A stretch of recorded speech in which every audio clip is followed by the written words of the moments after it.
Bismillahirrahmanirrahim. Assalamualaikum warahmatullahi wabarakatuh.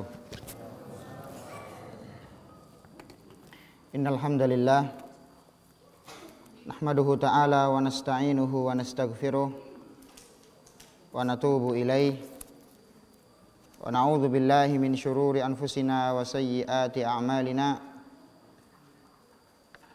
Man yahdihillahu fala mudhillalah wa man yudlil fala hadiyalah. Asyhadu an la ilaha illallah wahdahu la syarikalah wa asyhadu anna Muhammadan abduhu wa rasuluh. Arsalahu Allahu bil huda wa dinil haq liyudhhirahu 'ala ad-dini kullihi wa kafa billahi hasiba, amma ba'd. Hadirin hadirat jamaah sekalian, kaum muslimin wal muslimat, rahimani Allah wa iyyakum. Alhamdulillah, pertama sekali kita panjatkan segala puji syukur kita kehadirat Allah Subhanahu wa taala. Pada kesempatan malam yang cerah ini, Allah mempertemukan kita dalam rangka kita mempelajari sebuah permasalahan penting yang berkaitan dengan urusan agama kita, yang mana kita ketahui bersama bahwasanya orang-orang yang diinginkan kebaikan oleh Nabi Shallallahu Alaihi Wasallam adalah orang-orang yang dipahamkan tentang urusan agamanya. Nabi Shallallahu Alaihi Wasallam bersabda, "Man yuridillahu bihi khairan yufaqihu fid din." Barang siapa yang Allah inginkan dalam dirinya sebuah kebaikan, maka Allah Ta'ala akan memahamkan dia dalam urusan agamanya. Kemudian tidak pula kita lupa untuk mengaturkan salawat kepada junjungan kita Nabi Muhammad sallallahu alaihi wasallam, serta kita senantiasa mendoakan kebaikan untuk ahlul bait beliau, para sahabatnya dan umatnya yang senantiasa istiqamah di atas petunjuk. Jadi Bapak Ibu sekalian, hadirin hadirat kaum muslimin yang dimuliakan oleh Allah Subhanahu wa taala, pembahasan kita berkaitan dengan ahkamul janaiz, hukum-hukum tata cara pelaksanaan penyelenggaraan jenazah. Yang mana kita tahu bersama bahwasanya penyelenggaraan jenazah adalah hak orang yang masih hidup kepada orang yang sudah meninggal. Oleh karena itu Nabi Shallallahu Alaihi Wasallam menjelaskan dalam sabda beliau, hakul muslim alal muslim sittun. Hak seorang muslim atas muslim yang lainnya ada 6 hal. Di antaranya beliau Shallallahu Alaihi Wasallam menyebutkan wattiba'ul janaiz, yaitu mengiringi jenazahnya, termasuk juga mengurus perkara-perkara jenazah yang lain, mentalkinnya sebelum meninggal, kemudian mengkafani, memandikan, mengkafani, mensolati, menguburkan. Dan ini menunjukkan betapa orang yang sudah meninggal tetap dimuliakan oleh Islam. Islam menghormati kaum muslimin baik masih hidup maupun sudah meninggal. Kaum muslimin yang sudah meninggal sekalipun mereka tetap diurus jenazahnya, tetap diperhatikan jenazahnya, dan ini tidak ada di dalam agama-agama lainnya selain daripada dinul Islam, selain daripada agama Islam. Iya. Jadi karena permintaan dari panitia ada prakteknya, sementara pertemuan kita hanya 1 malam, maka kita persingkat saja permasalahan ke inti poinnya. Kita tidak membahas secara detail, tapi nanti bisa dilihat bagaimana tata cara pelaksanaannya melalui praktek tadi. Dan saya harapkan kaum muslimin sekalian nanti ketika dimintai untuk mengkafani jenazah, memandikan dan seterusnya, tidak lari dan tidak usah takut. Karena sebagian kaum muslimin jahil, bodoh dalam mempraktekkan hukum-hukum jenazah. Banyak dari mereka mempraktekkan hukum jenazah hanya berlandaskan pengetahuan adat istiadat, sehingga di prakteknya di lapangan banyak sekali melenceng dan tidak sesuai dengan syariat. Sehingga perlu kita mempelajarinya bagaimana tata cara pelaksanaan jenazah tadi agar sejalan dan selaras dengan apa yang dituntunkan oleh Nabi Shallallahu Alaihi Wasallam. Ya. Selanjutnya, hal yang perlu dikerjakan ketika melihat seorang sedang sakaratul maut. Jadi seorang ketika melihat orang lain sedang sakaratul maut, maka tuntunlah untuk mengucapkan la ilaha illallah, bukan ucapan-ucapan yang lain. Cukup la ilaha illallah. Sebagaimana sabda Nabi Shallallahu Alaihi Wasallam dalam hadis sahih riwayat Imam Muslim, lakinu mautakum la ilaha illallah. Tuntunlah orang yang akan mati di antara kalian dengan ucapan la ilaha illallah. Ya. Dan ketika si mayit ini sudah mengucapkan la ilaha illallah, maka jangan diajak ngomong-ngomong yang lainnya. Sudah stop. Kalau dia sudah mengucapkan la ilaha illallah, sudah. Namun kalau dia masih ngomong yang lainnya, masih ngelantur, ya, namanya orang sakaratul maut itu luar biasa sakitnya. Sehingga kadang-kadang pembicaranya pun ngelantur. Maka tuntunkan lagi kalimat la ilaha illallah sampai akhir daripada kalimat yang dia ucapkan adalah la ilaha illallah. Ya.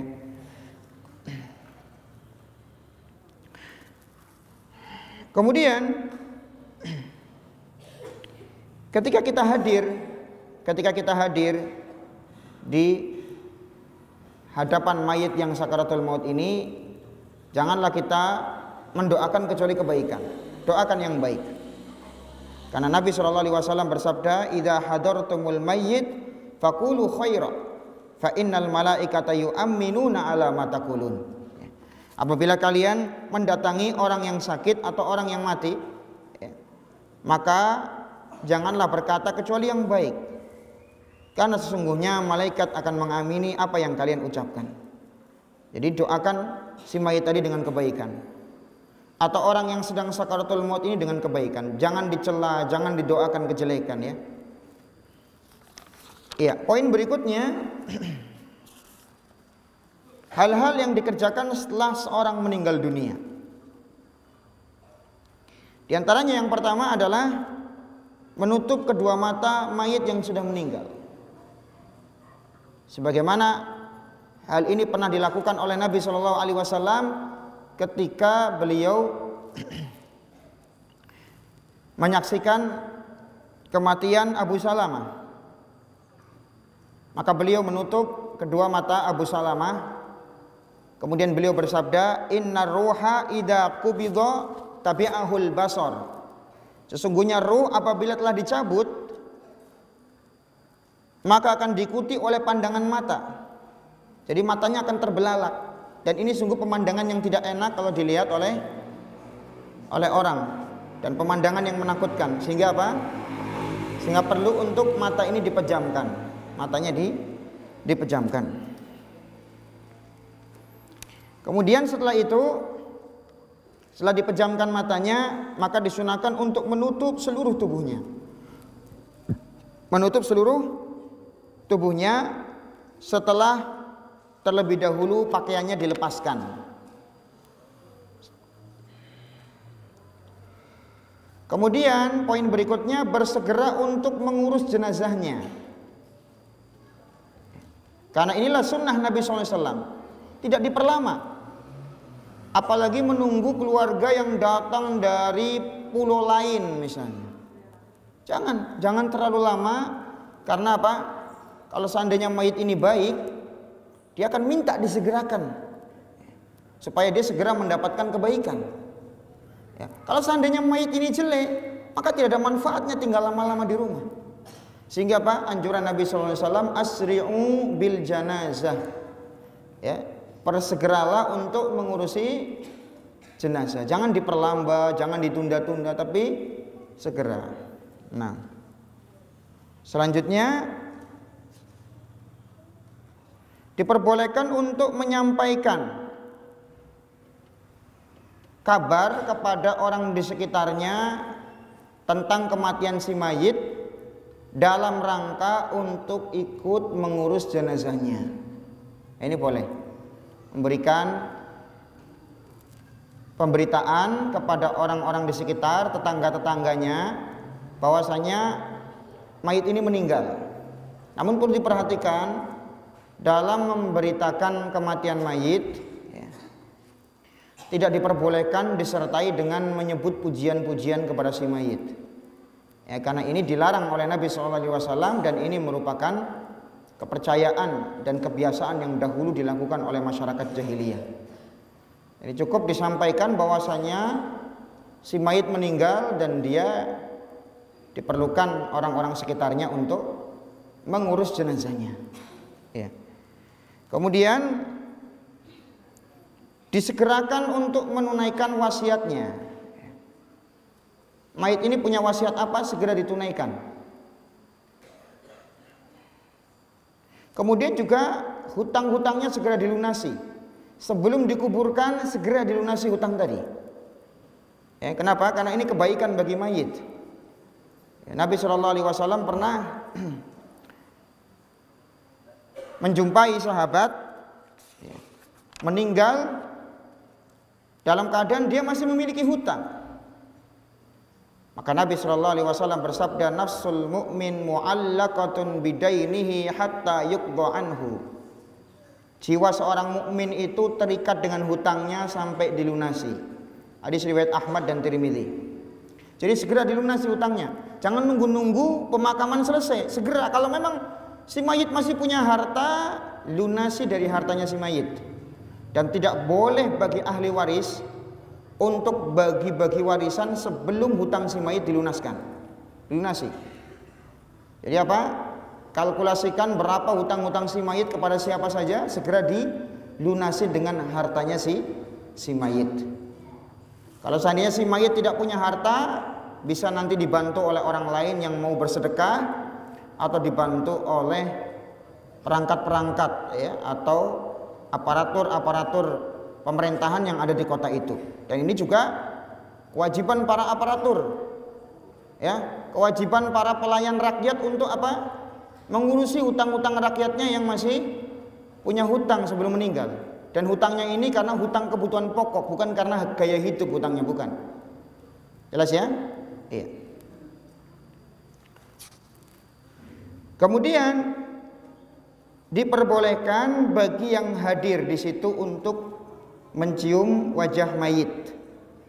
Sebagaimana Rasulullah SAW pernah mencium seorang sahabat beliau yang meninggal dalam sebuah peperangan, yaitu Utsman bin Mad'un.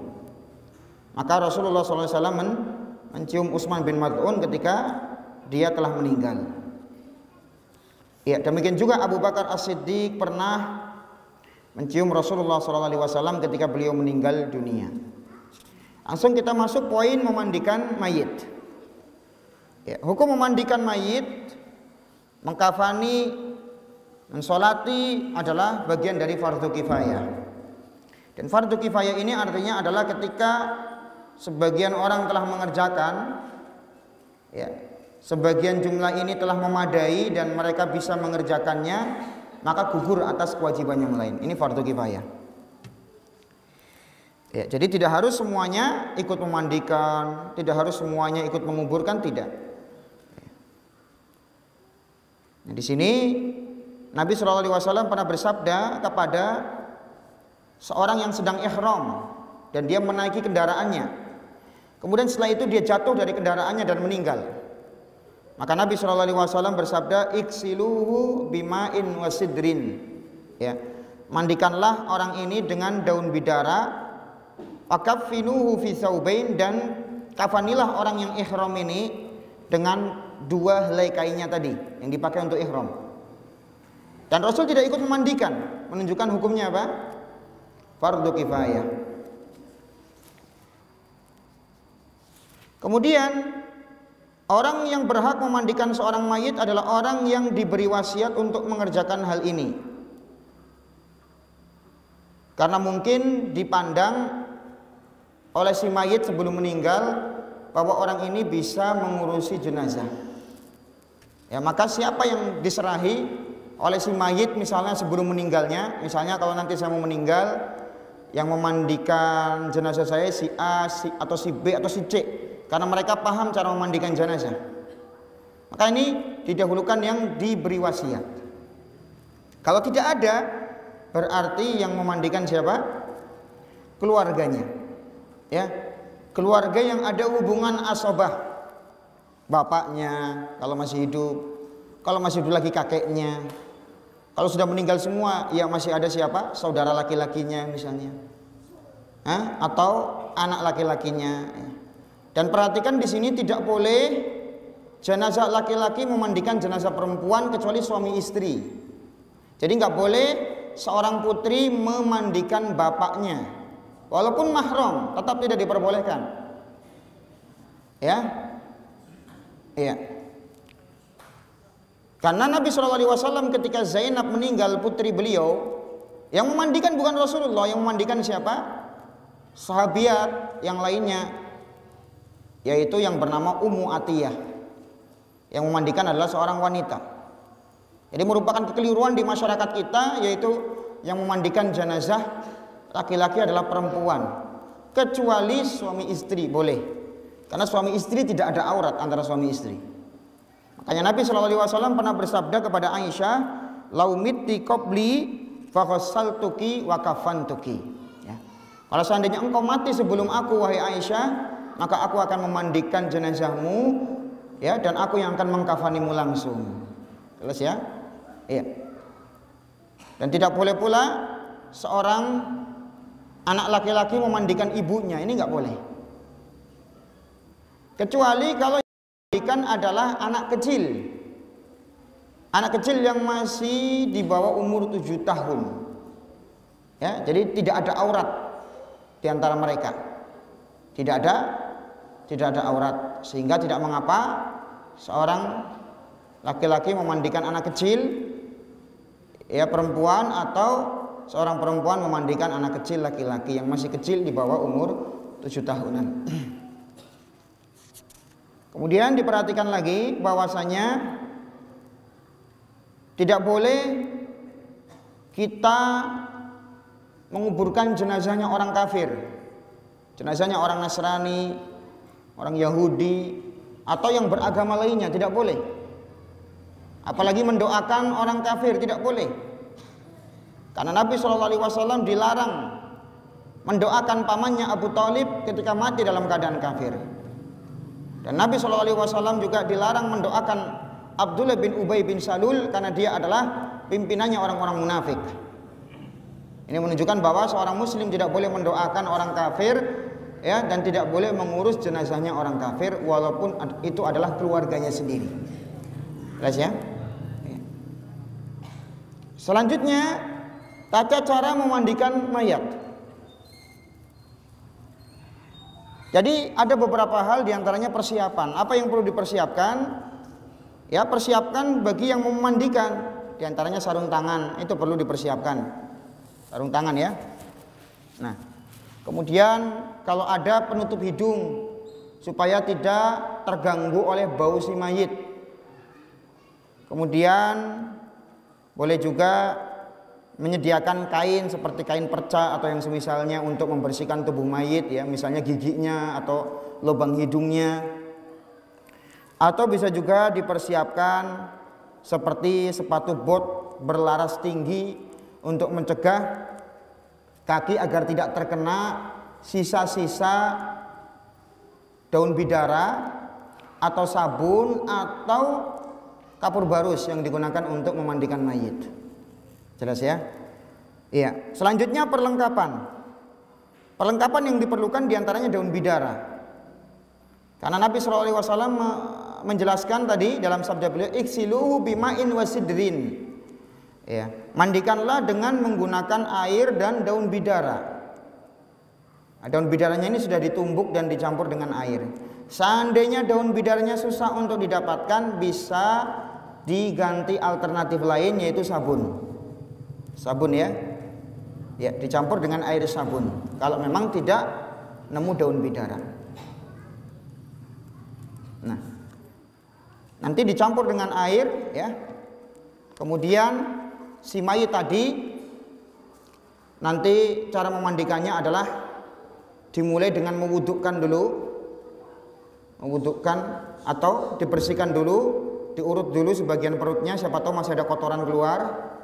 Baru kemudian setelah itu apa?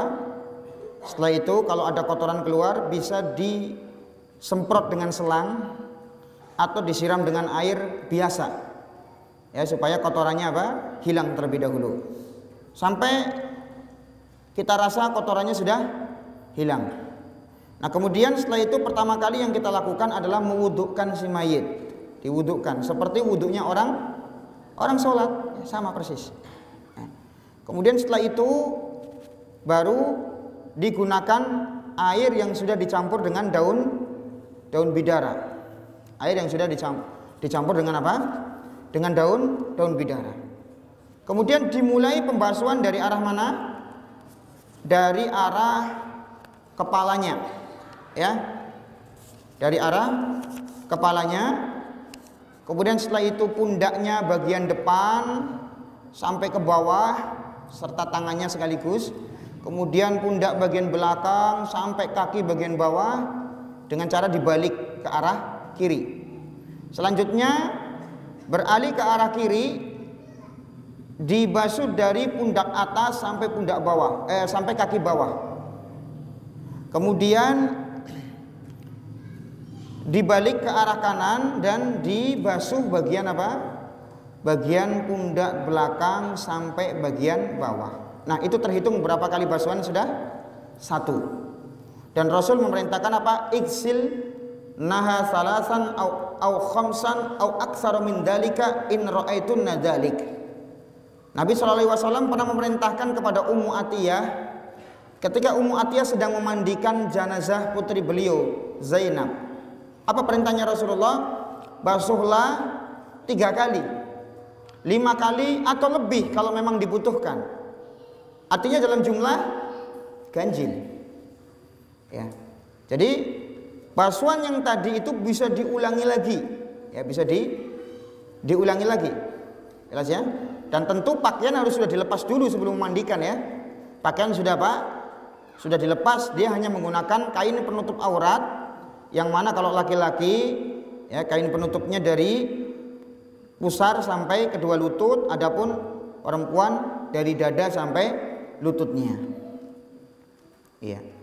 Kemudian setelah dibasuh 3 kali atau 5 kali atau dalam jumlah ganjil, kemudian sudah bersih, maka basuhan yang paling terakhir, ya, dengan menggunakan kapur barus, air yang tercampur dengan kapur barus. Namun dipastikan dulu, ya, kotorannya masih keluar belum. Kemudian juga perlu diperhatikan bagian-bagian di selangkangan, biasanya itu nggak kena basuhan. Nah, itu juga harus diperhatikan. Atau bagian-bagian kemaluan mayit. Nah, itu perlu juga disiram, namun tidak boleh dibuka auratnya, ya. Tidak boleh dibuka auratnya. Kecuali kalau suami istri nggak jadi masalah. Jelas di sini? Ya. Jadi yang terakhir nanti basuhan dengan menggunakan kapur barus seperti cara tadi. Dimulai dari kepala, mukanya, kemudian apa?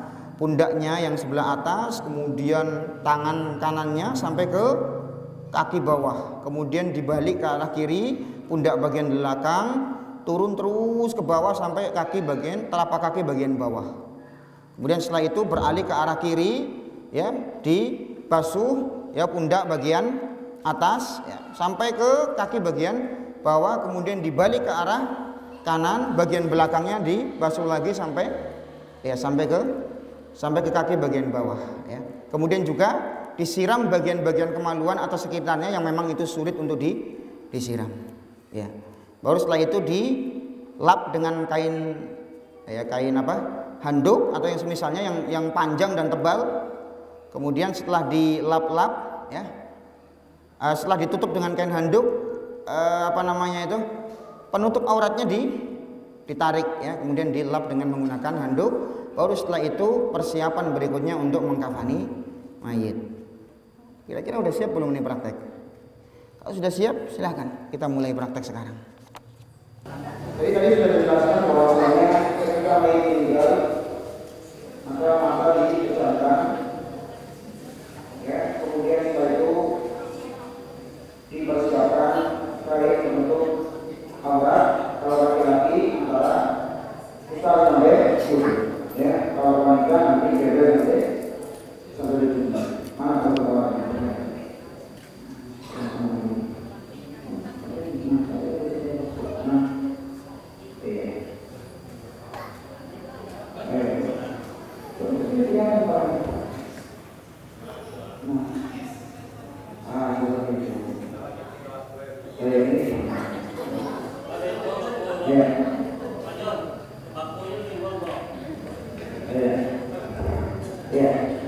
jadi sudah ada kain untuk pengawalan ini, ya.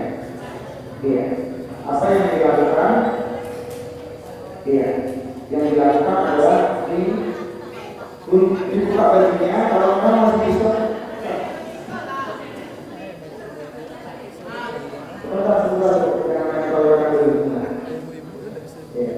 Jadi apa? Baju dibuka kalau memang masih bisa dibuka. Nah, dibuka. Kalau memang tidak begitu dibuka, bisa digunting baju. Makakan gunting beda mana? Ya, namanya.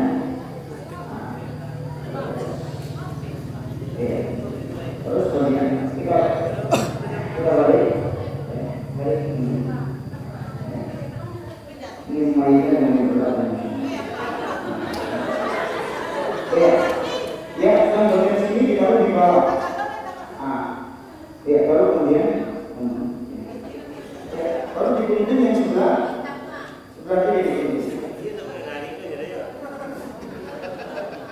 Ya. Baru kemudian dihadapkan ke arah kanan. Ya, diambil dari baju juga pun diambil, dikumpulkan kemudian diambil. Sudah, berarti sudah terpotong dan terbuka baju. Begitu juga kaos seperti ini, nanti kalau ada kaos bagian dalam, kemudian juga celana seperti itu lah digunting. Ya, dari arah atas, ya, kemudian ke bawah, ya. Jangan digunting beneran. Ya, kalau digunting beneran, ya, guntingnya nanti yang meninggal, ya. Nah, ini gunting juga dari sini, ini, jadi dari seperti tadi dikumpulkan ke arah bawah, jadi dibalik mana? Arah kanan dan diambil celana yang bisa digunting lagi. Sekarang kita lanjut ke memandikan mayitnya. Coba embernya. Iya. Jadi siapkan juga kapas. Kapas ini fungsinya untuk menutup bagian lubang supaya tidak memasukkan air. Ya, dua lubang hidung, kemudian mulut juga ditutup. Ya, kemudian juga kedua telinga, ya, kedua telinga dikasih tutup. Ya, terus di sini sudah enggak. Nah, tolong serius ya, jangan nanti nggak paham. Ya, jadi lanjut aja ya.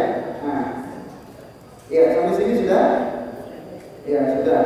Berarti pertama kali yang kita lakukan adalah menundukkan si mayit tadi. Ya, wudhukan seperti wudhu biasa. Dimulai dari mana? Dia membasuh kedua tangannya dengan membaca Bismillah. Ya, 3 kali. Kemudian kalau sudah, ya, dia tinggal membasuh mukanya, ya, sebanyak 3 kali. Kalau ada jenggonya di sela-sela, ya, jadi mukanya dibasuh. Iya, intinya itu dia apa? Yang namanya mulut nanti dibersihkan. Ya, nggak masalah. Tadi sudah dijelaskan, nggak masalah. Jelas, ini waktu terbatas ya. Jadi yang mungkin aja tidak. Sebentar, tolong tenang dulu. Ini yang ngomong siapa? Yang mendengarkan siapa? Allah sebentar. Ya, jadi tadi sudah apa? Dibasuh kedua tangannya. Kemudian setelah itu apa? Kumur-kumurnya bukan dimasukkan airnya, teman. Ke mulut bukan, tapi dibersihkan. Iya, dibersihkan dengan air pecah atau yang keluar. Siap-siap.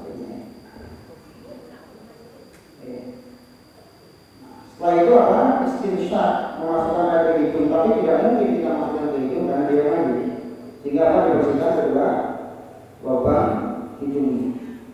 Terus sampai sini, baru kemudian membasuh muka, basuh mukanya sebanyak berapa kali? 3 kali. Dan di sebelah kali jenggotnya kalau ada jenggot.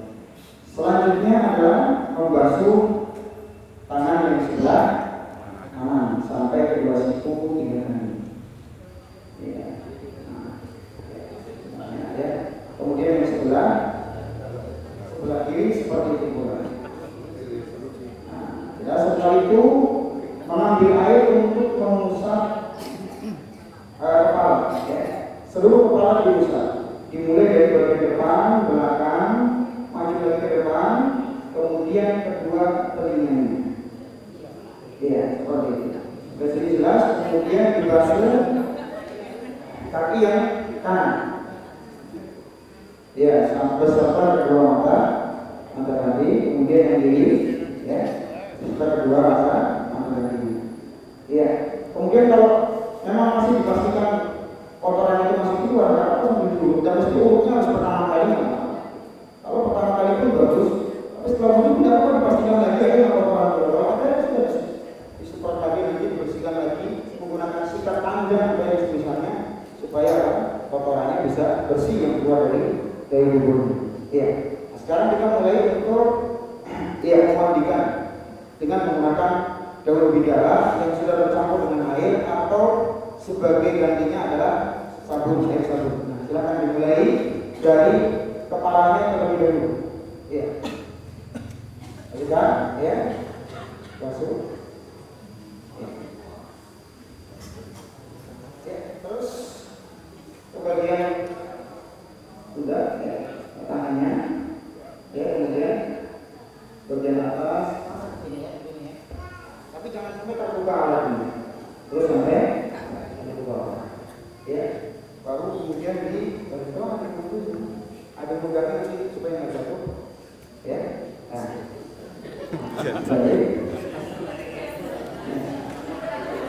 ya kemudian bagian belakangnya, ya, ini seperti tadi.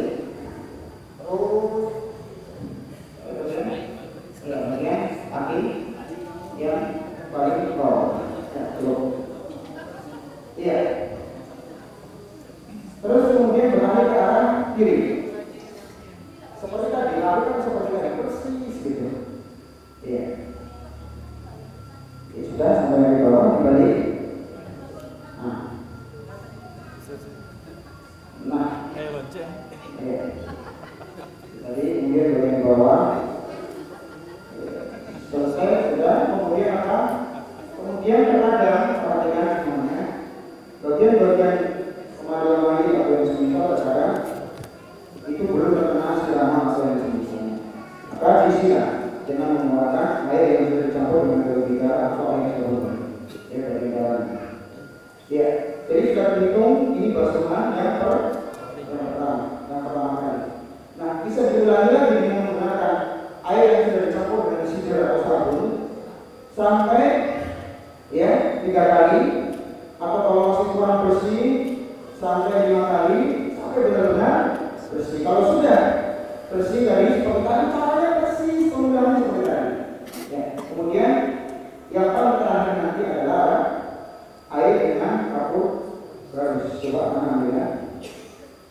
Ya, ya. Ambil ini air yang sudah tercampur dengan kapur garus yang sudah ditumbuk dan dicampur dengan air. Tujuannya supaya jasad ini berbeda dari jasad tempat rusak, ya, dan tidak cepat penuh. Maka lakukan seperti yang tadi lakukan tatkala membasuh dengan menggunakan air daun bidara. Lakukan seperti tadi. Ya. Tapi hanya sekali saja ya, karena ini paling terakhir dengan menggunakan air yang tercampur dengan kapur garus ini paling terakhir, jadi hanya sekali saja. Ya, ya dari kepalanya, ya, bukannya juga, ya. Terus ya, kemudian tangan sudah, ya tangan kemudian digali lagi, belakang, ya sudah, ya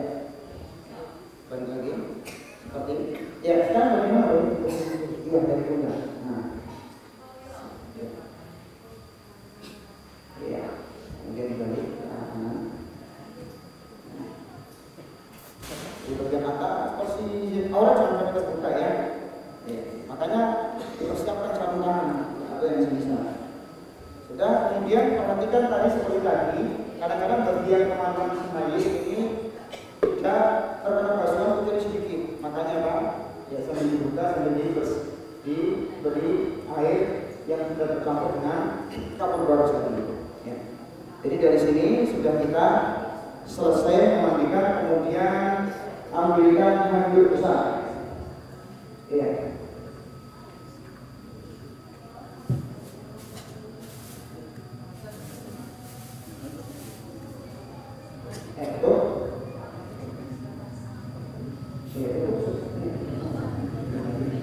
Tarik boleh. Dari pusat sampai begini. Semua pun dari masalah ya, kalau memang luas sekali hidupnya. Nah, kemudian ditarik penutup orang ini. Tarik, ada buka, penutupnya ditarik dari bagian untuk memandikan. Tarik. Nah, pelan-pelan ya.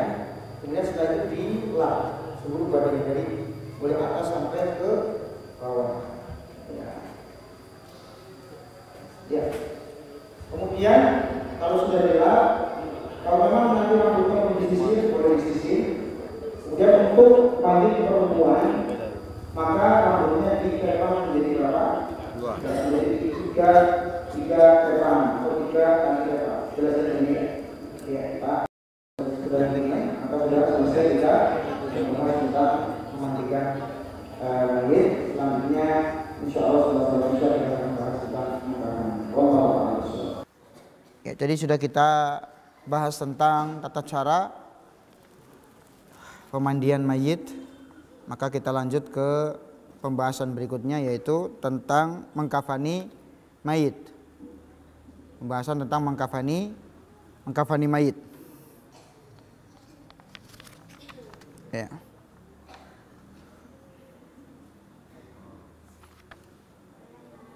Kemudian di sini sebelum kita membahas lebih lanjut tentang mengkafani mayit, sebagaimana sudah dijelaskan tadi bahwa mengkafani mayit hukumnya adalah fardu kifayah. Kemudian yang perlu dipersiapkan adalah ukuran kain kafan yang digunakan. Maka ukur dulu berapa lebar tubuh jenazah, ya. Kemudian kain kafan yang disediakan ini lebih lebar lagi, paling tidak 1:3. Kita ambil contoh misalnya kalau si mayit lebar tubuhnya adalah 30 cm, berarti kain kafan yang dibutuhkan paling enggak sekitar 90 cm. Iya, 1:3. Kemudian ukur tinggi tubuh jenazah, diukur sehingga nanti dipanjangkan lagi kain kafannya paling tidak 60 cm di atas panjangnya si mayit, untuk lebih memudahkan. Karena memang sunnah dari sunnah Nabi SAW, beliau bersabda, idza kafana ahadukum akhahu falyuhsin kafanah. Apabila salah seorang di antara kalian mengkafani saudaranya, maka perbaguslah kain kafannya.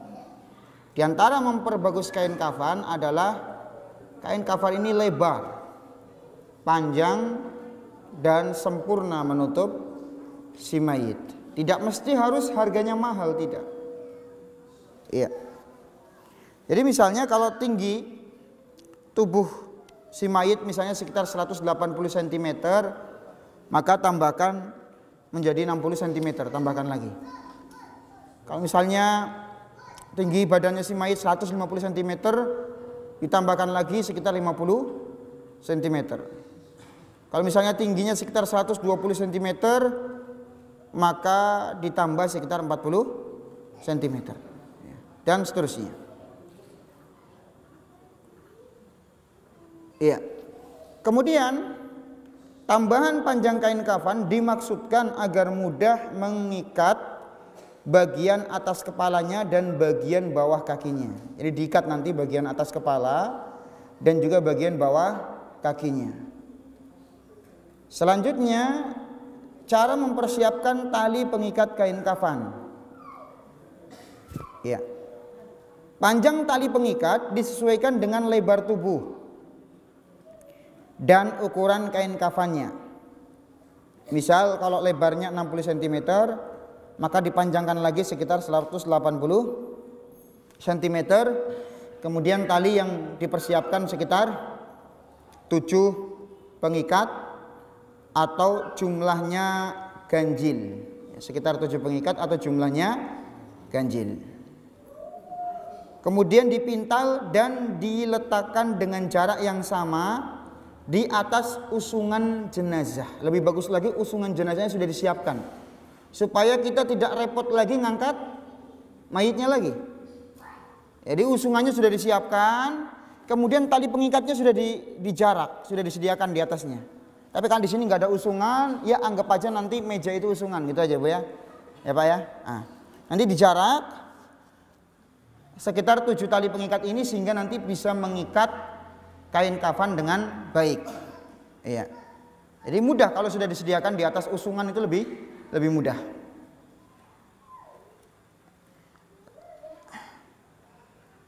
Kemudian di sini biaya kain kafan diambil dari harta si mayit. Kalau si mayit masih punya harta, ambil dari harta si mayit.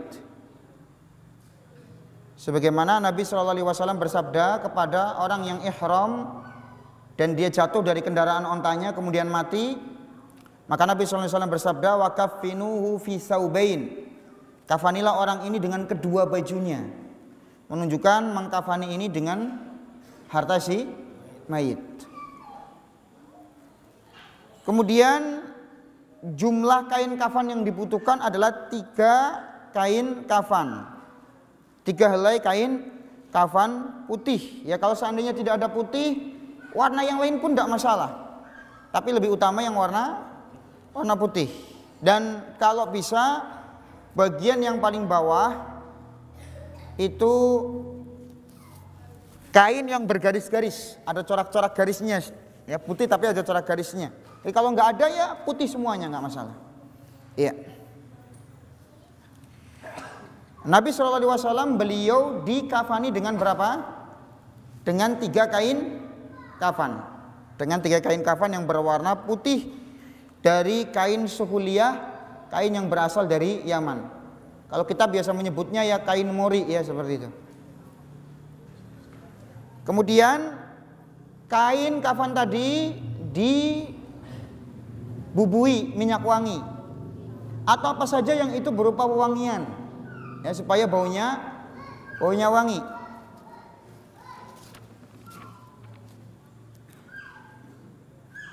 Kemudian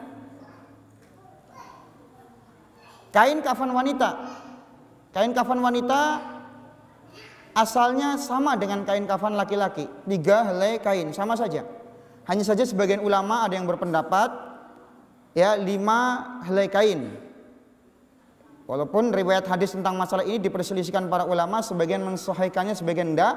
Intinya di sini kalau ditilik dari afdolnya, laki-laki seperti wanita sama, 3 helai kain. Namun boleh 5 helai kain. 5 ini gimana rinciannya? 5 kain ini rinciannya 2 helai kain untuk ya kain kafannya, 2 helai di atasnya sudah ditaruh. Kemudian 1 kain untuk dijadikan sebagai izar, sebagai sarung lah, kayak sarung, untuk menutupi kayak sarung.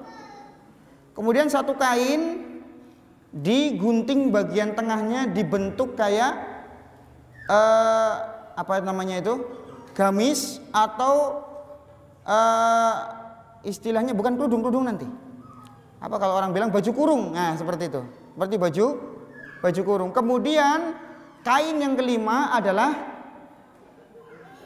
sebagai jilbabnya.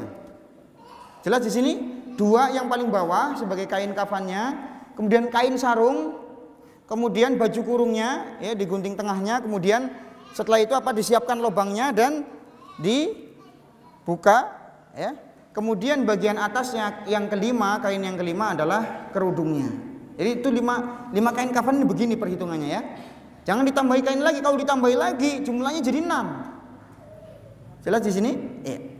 Nah, tapi yang lebih afdol wallahu a'lam adalah tetap wanita seperti laki-laki 3 kain kafan ya. Tapi kalau seandainya mau 5 kain kafan, maka banyak para ulama yang berpendapat demikian, dan masalah perbedaan pendapat dalam masalah ini adalah masalah yang ringan. Ya, jelas sampai sini. Nah, kemudian bagaimana mengkafani mayatnya? Ya, jadi tadi tali pengikat sudah disiapkan ya, ditaruh di atas usungan, atau kalau usungannya belum siap ditaruh di atas lantai, atau di mana saja. Yang penting tali sudah siap dulu. Baru kemudian kain kafan ditaruh di atas tali pengikat tadi. 3 lapis kain kafannya. Kemudian sediakan lagi kain ya yang sudah digunting, dibentuk seperti popok ya. Dibentuk seperti popok untuk ikat, kemudian ditaruh di atas kain kafan persis di bawah duburnya si mayit. Kemudian di atas popok tadi ditaruh kapas. Kapas yang sudah ditaruh minyak wangi, kapur barus atau apa saja. Fungsinya kapas dengan kain popok ini mencegah kalau nanti masih ada kotoran yang keluar. Ya, maka ini fungsinya untuk mencegah kotoran supaya tidak keluar lagi. Nah, kemudian lubang-lubangnya perlu ditaruh kapas apa enggak? Ya tergantung. Kalau memang perlu, misalnya kalau enggak ditaruh di sini khawatir nanti ada ingusnya yang masih keluar, ya, ada lubangnya yang masih keluar curaknya misalnya, ya, atau mulutnya nanti masih mengeluarkan busa-busa yang enggak bagus, ya ditutup enggak masalah. Tapi tidak mesti harus semua badan dikasih kapas, enggak. Diperlukan saja seperlunya, tidak semuanya. Apalagi dikasih bantal, ini sama sekali tidak ada contohnya dari Nabi Shallallahu Alaihi Wasallam. Ya, tidak ada contohnya dari Nabi Shallallahu Alaihi Wasallam. Orang yang hidup lebih butuh kapas daripada orang yang mati. Lebih butuh orang hidup daripada orang yang mati. Ya, jelas di sini? Iya. Jadi seperlunya saja dalam kita menaruh kain kapas ya atau yang semisalnya. Iya. Selanjutnya setelah itu pindahkan mayitnya tadi. Habis dimandikan selesai, sudah dilap, dipindahkan ya dengan tetap ditutup auratnya, ditaruh di atas kain kafan yang sudah disediakan tadi. Kemudian mayit dikasih wangi-wangian, terutama bagian sujud, nah, keningnya, hidungnya, kemudian 2 telapak tangannya, ya, kemudian kedua lututnya dan jari jemari kakinya, sebagai penghormatan kepada si mayit ini karena dia menggunakan anggota sujudnya untuk sujud kepada Allah Subhanahu wa taala. Dan juga dikasih wangi-wangian, ya, minyak wangi di bagian mana? Lipatan-lipatan, ketiak, kemudian selangkangan, atau mungkin bagian-bagian belakang lutut, ya, bagian lipatan-lipatan ini ditaruh minyak wangi juga. Ya, sudah sampai sini. Kemudian kalau sudah, baru kemudian diikat. Diikat apanya? Diikat popoknya tadi, seperti orang mopok persis. Ikatnya seperti orang mopoki. Tapi juga dijaga auratnya jangan sampai kebuka. Kemudian setelah itu baru mulailah kain kafan ditutupkan. Dari mana dimulai? Dari arah kanan terlebih dahulu. Kanan, kemudian kiri, kanan lagi, kiri lagi. Kemudian ditarik kain penutup auratnya. Tarik pelan-pelan. Karena kita sudah nggak butuh lagi, ya ditarik sudah. Kain penutup auratnya atau handuknya tadi yang habis untuk menghanduki ditarik lagi. Baru kemudian dia selesai menutup. Baru kemudian ikat bagian kepala. Tadi bagian kepala harus lebih panjang ya. Diikat ya. Kemudian apa? Setelah itu dilipat ya, dilipat di sini kemudian diikat lagi dengan tali yang di muka. Jadi tidak dibiarkan apa ya? Kayak poncongan enggak, tapi diikat. Kemudian ngikatnya di sebelah kiri. Tujuannya apa di sebelah kiri? Supaya nanti ketika memakamkan, ya, menguburkan lebih mudah dilepas talinya. Dan tidak usah kenceng-kenceng ikatnya. Jelas di sini ya? Ya seperti itu. Nah, terus kemudian bisa bagian kakinya atau lanjut ke bawah, ya nggak jadi masalah. Ya, yang jelas di sini nanti yang kaki ya diikat, kemudian ditekuk lagi dan diikat lagi dengan tali ikat berikutnya sampai 7 ikat tali ini dipakai untuk mengikat dan diikat di sebelah kiri. Ya, jadi selesai kita melakukannya. Nah, maka kalau sudah, baru kemudian persiapan berikutnya adalah untuk ya sholat jenazah. Ya, di jarak yang tepat. Kemudian bagian kepala lebih panjang dan bagian kaki lebih panjang. Sama juga kain morinya, bagian kepala lebih panjang dan bagian kaki lebih panjang. Ya nggak apa-apa. Kalau adanya pendek nggak apa-apa. Ini kan baru praktek. Nanti ketika sudah mengkafani beneran ya harus sudah sigap ya. Iya. Sudah berjumlah berapa? 7. Kemudian ya siapkan kain kafannya. Satu kain dulu ditaruh. Masya Allah. Sudah pintar semua ini, pernah ngafani. Iya. Satu sudah. Nah, diutamakan kalau memang ada yang bagian paling bawah adalah burdun hibarah, kain putih yang ada corak garisnya. Kalau tidak ada kain putih pun nggak jadi masalah. Iya. Nah, kemudian nanti di setiap kita naruh kain kafan boleh ditaruh minyak wangi. Setiap kain kafan boleh kita taruh apa? Minyak wangi, nggak jadi masalah. Ya, supaya lebih wangi. Ya, sudah berapa? 3. Nanti dikasih minyak wangi misalnya, silahkan. Atau apa saja yang itu wangi-wangian kapur barus dan seterusnya. Iya. Kemudian siapkan popoknya untuk mengikat bagian kubul dan duburnya supaya menghindari hal-hal yang mungkin nanti keluar. Hah? Ya, sebentar. Ya.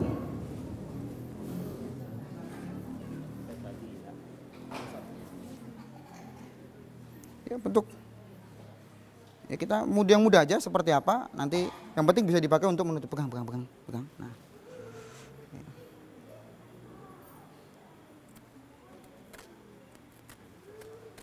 nggak usah dipotong semua. Nah, gini pun bisa, nggak masalah. Seperti ini nanti setelahnya kan tinggal diikat, bisa kan dimasukkan seperti ini, ya. Baru kemudian ya diikat, ya seperti ikatan biasa. Tidak mesti harus rapi sekali. Yang terpenting adalah ada untuk menutupi ya. Dan tidak ada itu pun juga nggak masalah ya. Cuma itu untuk mencegah hal-hal yang mungkin. Masuk hitungan kainnya nggak? Enggak, ini nggak masuk. Ini hanya untuk ya tambahan dalam rangka mencegah terjadinya hal-hal yang mungkin keluar sehingga tidak tembus. Dan ini juga berlaku nanti untuk mayat muslimah ya, yang perempuan. Nah, kemudian di sini nanti ditaruh apa? Kapas ya, atau ditaruh minyak wangi lagi nggak masalah. Kemudian ditaruh ya kapas di sini ya, di bagian duburnya. Nah, kemudian kapas ini nanti ditaruh minyak wangi lagi apa ya, baunya lebih wangi lagi. Ya, wangi-wangian, Bu. Yang penting jangan apa?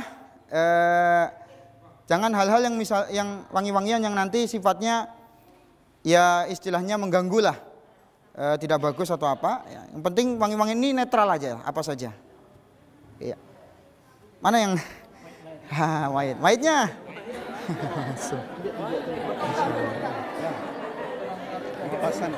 Dipasang rangke.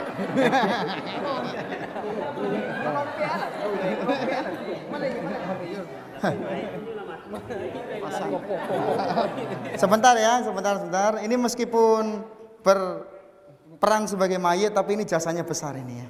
Sehingga Bapak Ibu bisa paham kalau ya, saya tahu ya. Silakan. Nah, tentunya posisinya dia jelas sudah ditutup ya, auratnya jelas sudah.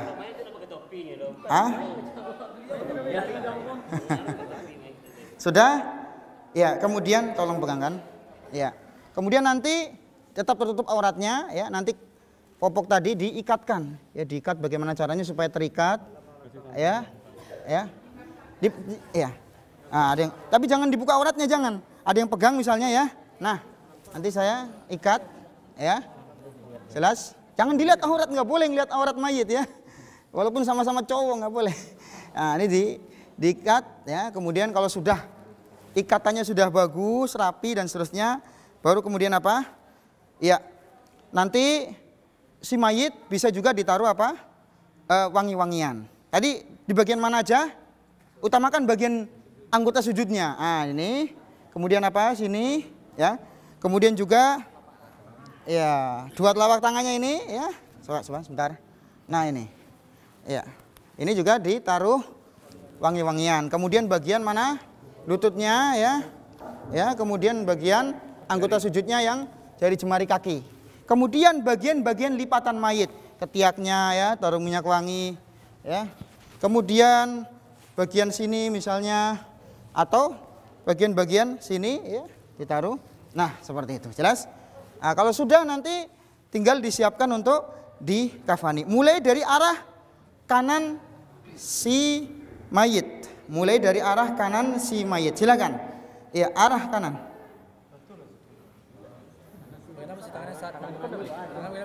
Ya, kenapa?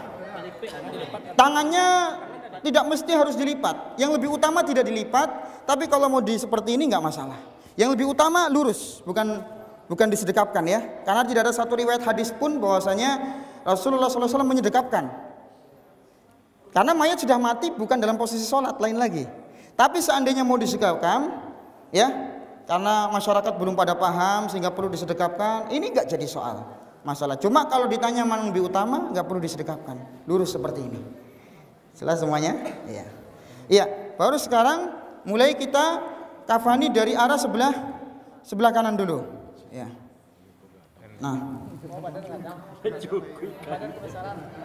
Ini berapa? Ini yang pertama dulu, yang pertama. Satu-satu dulu. Oh, ya sudah sudah. Ini anggap aja sudah. Ya, yang pertama ini. Iya. Pertama, terus kedua tentunya lebar ya, sudah lebar ya. Kemudian tarik, enggak masalah. Ya, yang pertama pun langsung ditarik tapi harus tertutup sudah. Jangan sampai auratnya kelihatan, kan enggak enak. Ya, terus.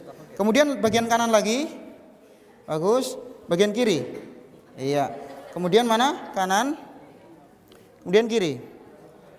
Iya, sudah. Iya. Jadi bagaimana mau di teknisnya bagaimanapun yang penting kain kafannya rapi dan menutup. Enggak mesti harus dibikin model-model macam-macam enggak. Yang terpenting sudah rapi dan tertutup, itu saja. Nah, baru sekarang mulai ikat ya bagian kepala terlebih dahulu. Di sebelah kiri ikatnya. Ikat sebelah kiri mayit mana kiri? Ah, kirinya. Supaya nanti lebih mudah dibuka ketika mau dikuburkan. Nah, enggak usah kenceng-kenceng. Biasa aja. Ya. Nah, sudah. Baru kemudian ini dilipat. Nah, diikat lagi dengan kain yang selanjutnya. Dengan ikatan berikutnya. Nah, diikat sebelah kiri. Dah, anggap aja sudah diikat. Nah, sudah. Sekarang bagian kaki diikat. Sebelah kiri, ngikatnya di sebelah kiri.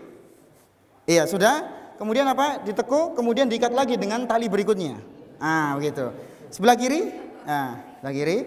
Baru ikat berikutnya seperti tadi sampai selesai ikatnya. Dah cukup. Berarti sudah paham semuanya. Alhamdulillah. Ya, tadi sudah kita bahas tentang mengkafani, selesai walhamdulillah, dan simple, tidak susah lah. Tidak susah.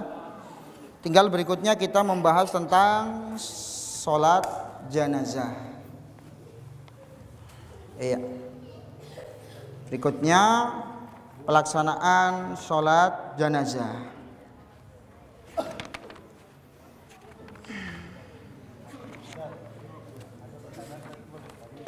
Kalau bisa selesaikan dulu Pak ya, biar lebih enak, nyaman. Pertanyaannya paling terakhir nanti.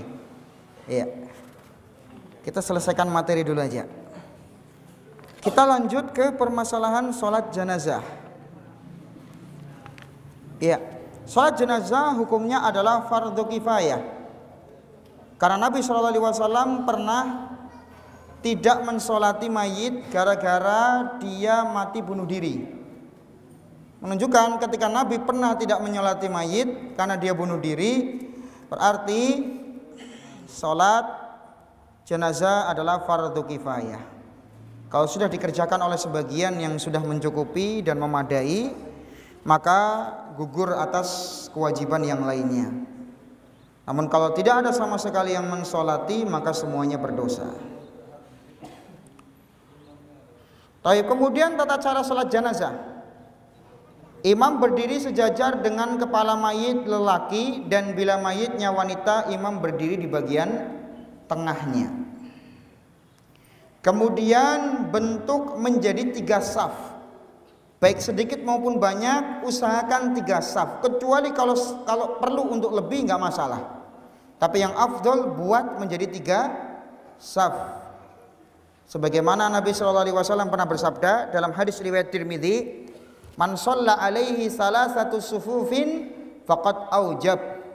Ya, barang siapa yang menyolatkan jenazah dengan 3 saf, maka sesungguhnya dia telah diampuni, ya, si mayit tadi.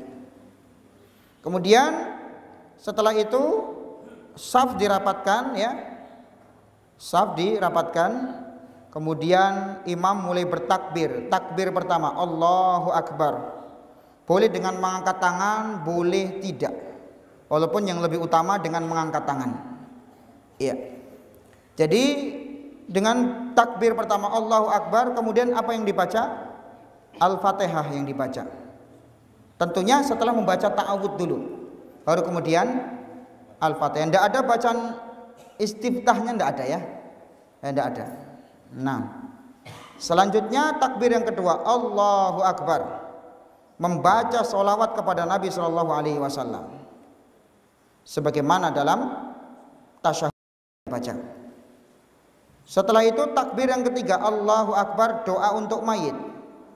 Ya, kalau doa untuk mayit silahkan dibuka di buku-buku doa dan wirid, ya. Banyak contoh-contoh doa untuk mayit. Di antaranya Allahumma gfir li hayyina wa mayyitina wa saghirina wa kabirina wa dzakarina wa unsana.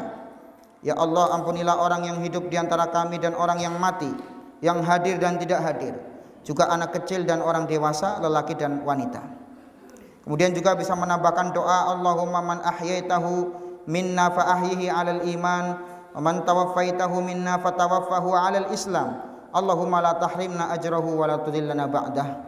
Atau bisa juga dengan Allahumma gfir lahu warhamhu wa'afihi wa'fu anhu wa akrim nuzulahu wa wasi' madkhalahu waghsilhu bil ma'i wath thalji wal bar wa naqqihi minal khataaya kama yunaqqa thawbul abyadu minad danas wa abdilhu daran khairan min darihi wa ahlan khairan min ahli wa zawjan khairan min zawjih, ya, wa adkhilhul jannah wa a'idhu min adabil qabri wa adabin nar.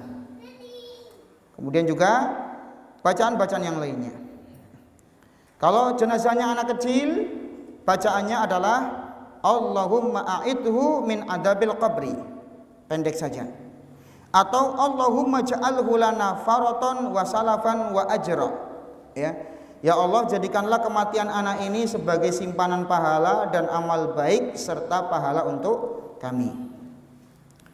Jelas di sini? Iya, ini doa-doanya. Kemudian takbir yang keempat, Allahu Akbar.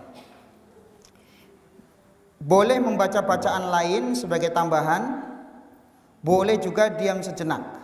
Jelas? Boleh membaca bacaan lain, boleh diam sejenak. Baru setelah itu apa? Salam, assalamualaikum warahmatullah ke kanan, assalamualaikum warahmatullah ke kiri. Boleh juga sekali salam, assalamualaikum warahmatullah ke arah kanan, selesai. Jadi boleh dua-duanya, ya. Iya. Setelah selesai itu ngapain? Ada doa-doanya lagi enggak? Doa-doa enggak usah. Tadi kan sholat sudah didoain. Mau didoain apa lagi? Tadi sudah cukup. Doa yang diajarkan Rasulullah sudah cukup. Jadi nggak usah ada doa-doa apa lagi setelahnya, enggak. Nanti juga setelah dikubur kita mendoakan lagi juga. Jadi dipercepat setelah itu, ya. Kalau sudah, ayo segera dibawa, ya, jenazah tadi, ya, untuk dikuburkan. Kemudian bagi yang masbuk, ya, dia melanjutkan yang masih kurang, Kemudian boleh juga bagi wanita untuk ikut makmum di belakangnya, ya, di area belakang laki-laki, di sebelah belakangnya boleh. Sebagaimana Aisyah pernah ikut sholat jenazah mensolati Sa'ad bin Abi Waqqas. Selanjutnya mengiringi jenazah. Hukum mengiringi jenazah juga fardu kifayah.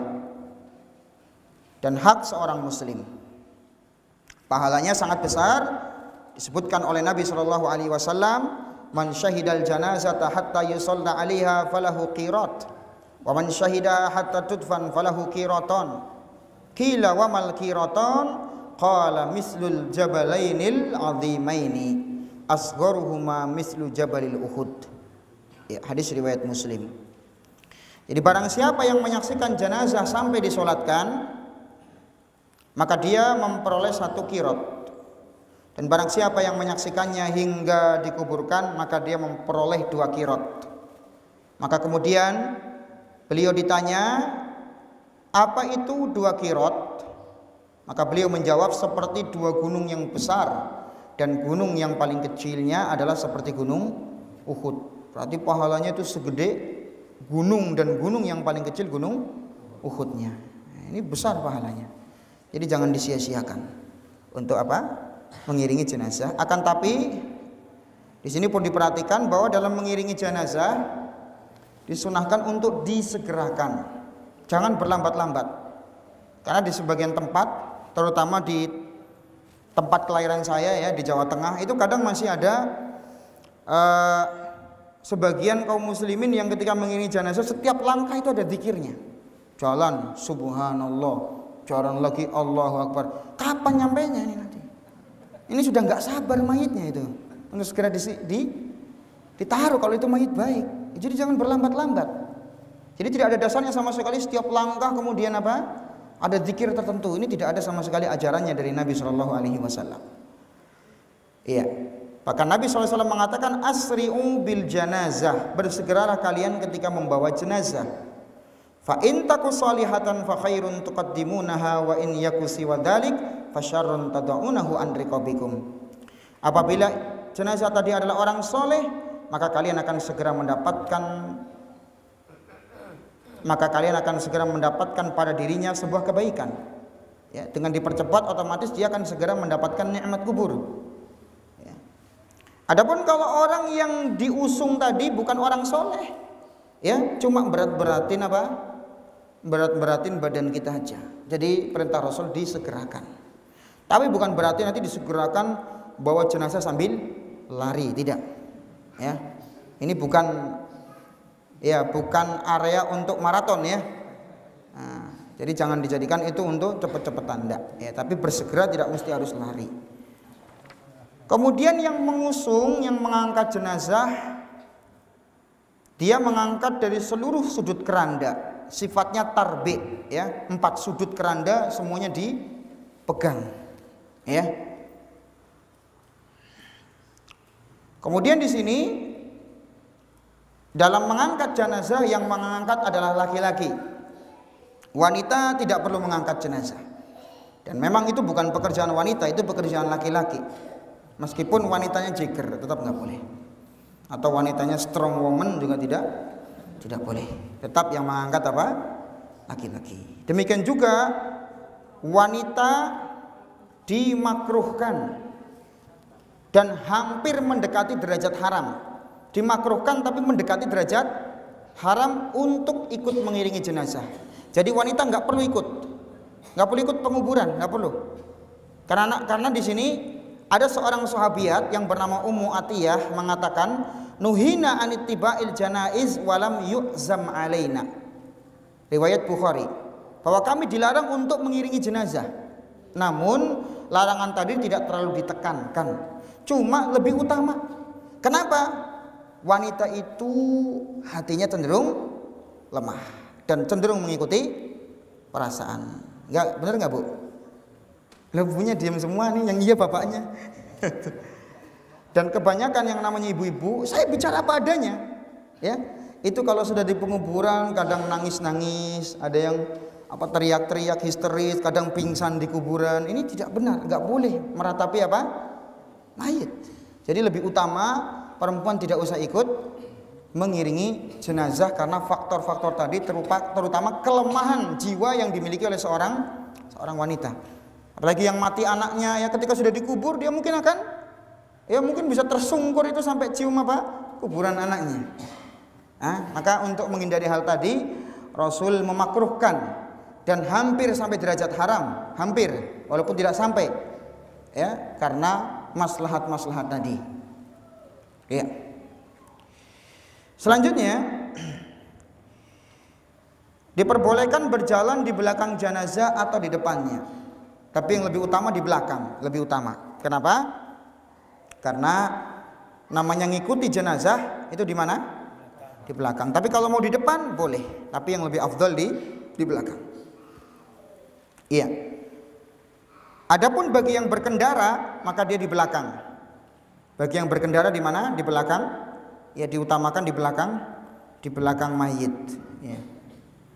Walaupun yang lebih afdal tidak berkendara, karena Nabi SAW pernah suatu ketika beliau berkendara untuk mengiringi jenazah, ya. Namun beliau turun karena melihat malaikat juga jalan kaki. Maka setelah selesai penyelenggaraan jenazah, beliau kembali naik kendaraan lagi. Kemudian beliau mengatakan, tadi saya melihat malaikat berjalan mengiringi jenazah ini, maka saya malu kepada mereka sehingga saya ikut berjalan. Walaupun nanti kalau seandainya medannya berat sehingga membutuhkan untuk menggunakan kendaraan, silakan, nggak masalah. Yang penting apa? Iya, yang lebih utama kendaraan di belakang, kemudian mayitnya yang di mana? Yang di depan. Iya. Kemudian dilarang mengiringi jenazah dengan sesuatu yang mungkar, pakai kendang, alat musik yang mencerminkan kesedihan itu. Kayak mayit-mayitnya orang Tionghoa itu biasanya sambil mengiringi jenazah sambil apa? Dipukul alat musik, kendang dan seterusnya. Ini jangan kita meniru mereka. Atau diiringi trompet misalnya, ya. Enggak boleh. Jadi tetap diiringi seperti biasa, tidak perlu ada rebana, tidak perlu ada apa? Kendang. Enggak perlu ada pantun-pantunan, enggak ada. Kelamaan. Mayit juga pas keburu pingin dikubur. Ini pantun-pantunan dulu, ya. Nah, enggak usah. Enggak ada pantun, enggak perlu mendendangkan syair, puisi, enggak perlu. Disegerakan. Ya. Ini ngelama-ngelamain penguburan mayat. Nah, ya, selanjutnya disunahkan untuk tidak duduk hingga jenazah diletakkan di tanah. Ya, kata Nabi sallallahu alaihi wasallam, "Idza ittaba'tum janazatan fala tajlisu hatta tudaq." Apabila kalian mengikuti jenazah maka janganlah duduk hingga diletakkan. Hadis Bukhari Muslim. Selanjutnya disunahkan bagi orang yang telah selesai mengangkat jenazah untuk wudu. Menurut sebagian ulama, walaupun hadis-hadis yang menjelaskannya tidak sahih, maka bagi yang mau berwudu silahkan, bagi enggak juga enggak masalah. Selanjutnya ketika mengubur mayat, kita harus memperhatikan adab ketika masuk kuburan. Ketika kita masuk kuburan itu sendal dilepas, ya, karena Nabi Shallallahu Alaihi Wasallam pernah menegur para sahabat karena mereka menggunakan sendalnya masuk ke pekuburan kaum muslimin. Bahkan kata Rasulullah, sendal kalian tuh ganggu orang yang di mana? Yang di kuburan. Sama aja kalau kita punya rumah, mau nggak sendalnya orang masuk ke rumah kita? Nggak mau. Dan kuburan kaum muslimin itu rumahnya siapa? Rumahnya kaum muslimin. Jadi kita juga harus menjaga adab. Tadi sudah dijelaskan di muka bahwa orang walaupun sudah meninggal wajib untuk tetap kita hormati. Ya, walaupun sudah meninggal, jangan mentang sudah mati aja kok. Apalagi sampai nginjek-nginjek kuburan. Naudzubillah, ini nggak boleh. Kata Rasulullah, orang yang menginjak kuburan seorang mayit ini sama dengan dia menginjakkan kakinya ke atas bara api. Ya, maka silahkan kalau mau tetap nginjek, ya, yang diinjek itu nanti bara api di akhirat. Ya, kalau apa? Kalau takut ya jangan diinjek. Karena ini Rasulullah SAW mengancam. Ya, ya. Kemudian ketika kita masuk kuburan, ucapkan salam kepada para kubur. Assalamualaikum ahlad diyar minal muslimin wal muslimat wa inna insyaallahu bikum lahiqun nas'alullaha lana walakumul afiyah. Ya. Ini bacaannya, ucapkan salam dan doa, ya, di kuburan tadi. Baru kemudian apa? Yang berhak menguburkan mayat adalah kaum lelaki meskipun mayatnya adalah perempuan. Iya. Kemudian diutamakan yang kaum lakinya ini kuat, ya. Kaum lakinya ini kuat, ya. Dan yang lebih paling berhak tentunya ya keluarga si mayit. Tapi kalau keluarga si mayit mau menyerahkan yang lain ya tidak masalah. Iya, kemudian dikuburnya itu di pekuburan kaum muslimin, pekuburan umum. Yang itu kuburannya umat Islam. Bukan dikubur di pekarangan rumah, dikubur di belakang rumah, nggak boleh. Ya. Kenapa? Karena Rasul melarang menjadikan rumah sebagai kuburan. Ya, jadi kuburlah mayat kaum muslimin di mana? Di tempat pekuburan. Makanya perlu diperhatikan di sini bahwa para sahabat pun apa? Mereka ketika menguburkan mayat di tempat apa? Pekuburan, kecuali mayat yang mati syahid. Mati karena membela agama Allah, karena dia berjihad melawan orang kafir. Maka di mana dia meninggal? Dikuburnya di tempat dia meninggal. Di situ dia digali dan dikuburkan langsung. Ya, tidak perlu dipindahkan ke pekuburan kaum muslimin, ya, dia dikubur di tempat dia meninggal. Ya, tapi untuk kaum muslimin yang meninggal biasa, ya, maka dikuburkan di pekuburan umum, kuburannya kaum muslimin. Ya. Kemudian disunahkan untuk memperluas dan memperdalam kuburan. Ya, karena Nabi SAW bersabda, ihfiru wa awsa'u wa ahsinu. Ya, dalam hadis riwayat Tirmidzi, galilah, luaskanlah dan perbaguslah kuburan mereka. Semakin dalam semakin bagus. Ya, supaya apa? Menghindari binatang buas atau bau yang busuk yang mengganggu orang yang masih hidup. Ya. Kemudian diperbolehkan untuk mengguyur mayat setelah dikuburkan. Tidak apa-apa diguyur tanahnya. Kemudian setelah itu ditaruh batu-batu kerikil atau yang semisalnya, atau ditaruh tanda, ya, tanda seperti kayu atau batu, ya, tanda di arah, ya, kepala dengan kakinya, ya, boleh ditaruh tanda. Tujuannya apa? Kalau memang, atau satu tanda pun tidak jadi masalah. Tujuannya dikasih tanda apa? Supaya tidak digali oleh orang lain, ya, supaya tidak digali oleh orang lain dan tahu kalau di sini ada orang yang dikuburkan di dalamnya, ya. Iya. Dan tidak boleh kuburan tadi di semen, di keramik, apapun tidak boleh. Karena Nabi SAW memerintahkan Ali bin Abi Thalib untuk meratakan kuburan-kuburan yang diagungkan. Ya, diperintahkan untuk diratakan. Ya. Dan kemarin, masya Allah, ya, yang patut membuat kita kagum adalah meninggalnya Raja Saudi Arabia. Kuburannya apa, Bapak Ibu sekalian? Sederhana sekali. Ada kuburan yang mewah, padahal mereka, Raja Saudi itu termasuk orang terkaya di dunia. Meninggalnya kuburannya apa? Sederhana. Ya, tidak ada di tembok sedemikian mewahnya, tidak ada. Sehingga coba, ada sebagian orang Cina ketika melihat fenomena seperti ini, banyak di antara mereka yang kemudian masuk Islam. Ya, banyak yang kemudian masuk Islam. Bukan malah kita boros-borosan menggunakan uang untuk membangun kuburan. Bayangkan kalau setiap kuburan dibuat tembok, dibuat keramik, dibuat bangunan, ya, habis tanah untuk ngurusi orang-orang seperti itu. Ya. Ya, jadi tidak diperkenankan dan tidak diperbolehkan menembok kuburan. Ya. Kemudian juga ketika memasukkan mayat disunahkan berdoa Bismillah wa ala sunnati Rasulillah sallallahu alaihi wasallam. Ya, Bismillah dengan nama Allah dan di atas agama Muhammad sallallahu alaihi wasallam. Hadis riwayat Al-Hakim. Kemudian meletakkannya bagaimana? Cara meletakkannya, ya, diletakkan mayat di kuburnya di atas bagian tubuhnya yang kanan. Sedangkan wajahnya menghadap ke arah kiblat. Dibuka enggak? Enggak harus dibuka. Tidak ada penjelasan rinci dari hadis Nabi dibuka atau tidak. Berarti kembali ke asal. Nggak perlu dibuka, ya. Kecuali kalau ada hadis sahih yang menjelaskan bahwasanya apa, dibuka bagian mukanya, ya baru kita beramal dengan dalil. Tapi ketika tidak ada, ya kembali ke asal, nggak usah dibuka. Nanti kepanasan, tahu dari mana kepanasan? Memangnya kamu bisa hubungan pakai chatting, pakai HP sama si mayit? Ya, mayitnya ngomong saya kepanasan nih, bukain morinya. Nggak boleh kita berprasangka yang enggak. Ya kembali ke asal. Ya, jadi seperti itu. Kemudian setelah itu dimasukkan dari mana?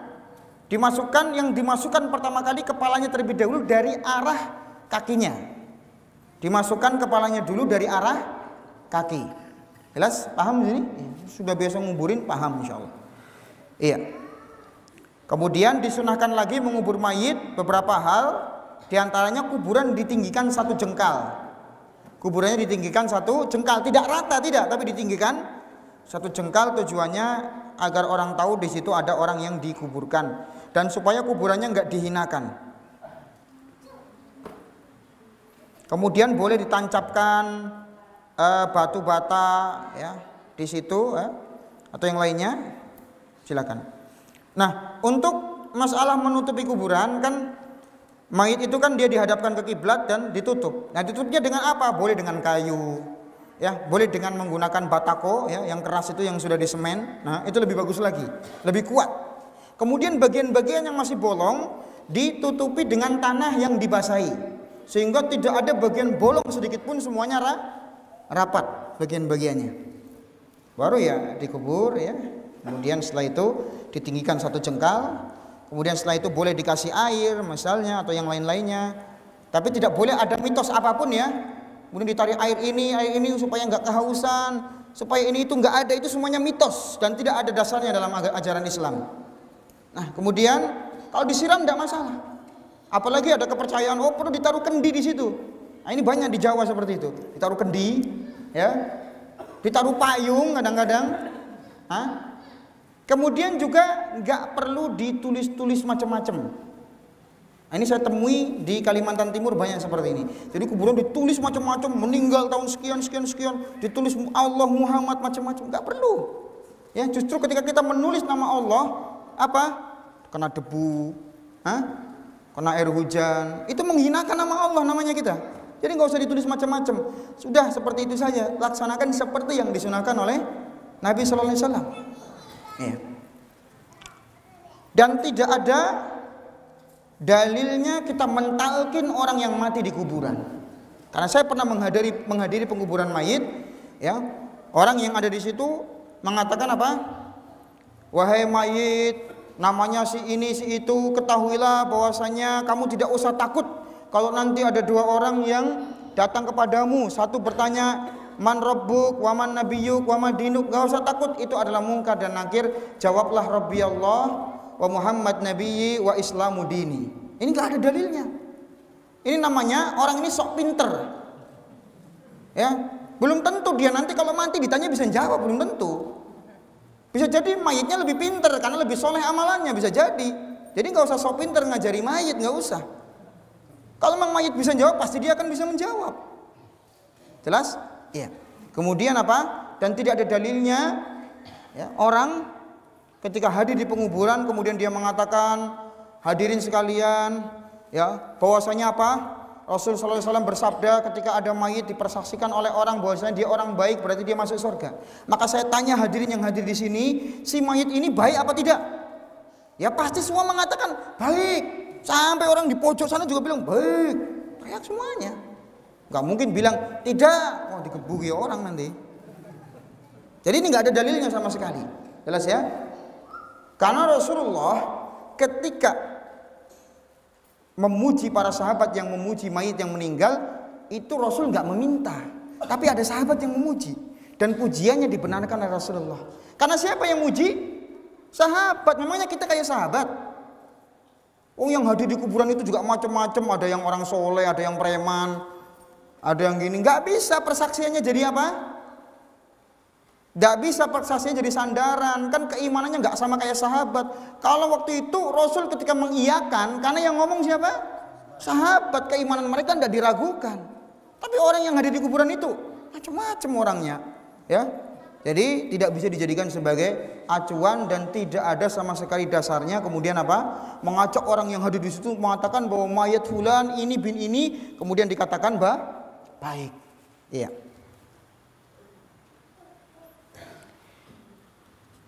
Kemudian setelah itu mendoakan mayit setelahnya. Ya, menghadap ke kiblat, mendoakan mayit dengan mengangkat tangannya. Ya, doakan dengan doa apapun, intinya doanya permintaan ampun dan supaya mayit diteguhkan bisa menjawab pertanyaan malaikat. Gimana doanya? Doa sendiri-sendiri. Lebih rapi, doa sendiri ya. Intinya doa minta ampun dan supaya mayit ini diteguhkan. Nggak usah dikomandoi, nggak usah. Kalau dikomandoi, kadang-kadang yang doa di belakang cuma amin amin tok tapi nggak tahu artinya. Lah kita mengaminkan nggak tahu artinya tuh gimana coba? Udah doa sendiri-sendiri. Kalau nggak bisa pakai bahasa Arab, pakai bahasa Indonesia. Kalau nggak bisa pakai bahasa Minang, nggak masalah, boleh. Ya, intinya memintakan ampun, ya, dan juga supaya mayit ini diteguhkan hatinya. Jadi nggak usah berjamaah dikomandoi, nggak perlu. Iya. Kemudian di sini setelah itu, ya, setelah dikuburkan, boleh hadirin yang hadir di situ untuk ya melemparkan tanah, ya, melemparkan tanah ke arah kepala si mayit, ya, 3 kali lemparan, ya, taruh, kemudian dia pergi setelahnya. Iya. Kemudian juga diperbolehkan menggali kuburan seorang muslim kalau memang ada keperluan mendesak. Misalnya si mayit tadi belum dimandiin, belum dikafani, ya, maka boleh digali untuk dimandikan dan dikafani. Atau keperluan-keperluan lain yang sifatnya darurat, ya. Tapi kalau enggak boleh digali. Ya, kemudian tidak boleh mengubur orang-orang kafir di kuburannya kaum muslimin. Mereka harus punya kuburan sendiri. Kaum muslimin pun sendiri kuburannya, jangan dicampur-campur antara kuburan seorang mukmin dengan orang kafir. Iya. Jadi kemudian tidak dianjurkan sama sekali membaca Al-Qur'an di kuburan, ya, karena apa? Ya, kuburan ini bukan tempat ibadah. Makanya Nabi SAW mengatakan la taj'alu buyutakum maqabir. Jangan kalian jadikan rumah kalian sebagai kuburan. Maksudnya hidupkan dengan ibadah. Jangan kayak kuburan, menunjukkan tempat ibadah. Jadi tidak ada sama sekali kita membaca Al-Qur'an di kuburan, tidak diperbolehkan. Membaca Quran di mana? Di masjid. Nah, ini baru mantap. Atau di mana? Di rumah, silahkan. Di sekolahan, ya, atau di tempat lain, ya. Yang penting itu tempat yang baik, ya. Tapi kalau di kuburan, tandanya dia udah kangen, ya, pengen cepat-cepat istirahat. Itu kalau sudah dia baca Quran kok di kuburan. Ya.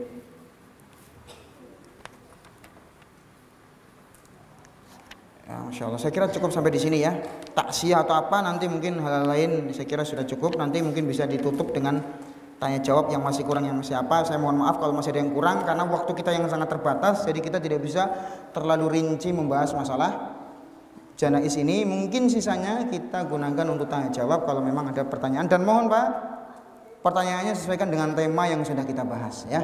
Dan tema yang kira-kira bermanfaat untuk kaum muslimin, ya, bukan pertanyaan-pertanyaan yang menimbulkan kontroversi, ya. Silakan. Iya, otopsi dengan syarat tidak sampai melukai dan mengambil bagian tubuh mayit. Kalau sekedar diperiksa, karena ada kemungkinan besar mayit ini dibunuh dengan cara yang tidak diketahui atau tersembunyi sehingga perlu untuk diotopsi, ya, maka itu nanti kembali ke pihak berwajib yang berhak melakukan itu, ya, tim forensik, tim kesehatan apa, kemudian diketahui mayit ini dibunuh apa tidak, itulah.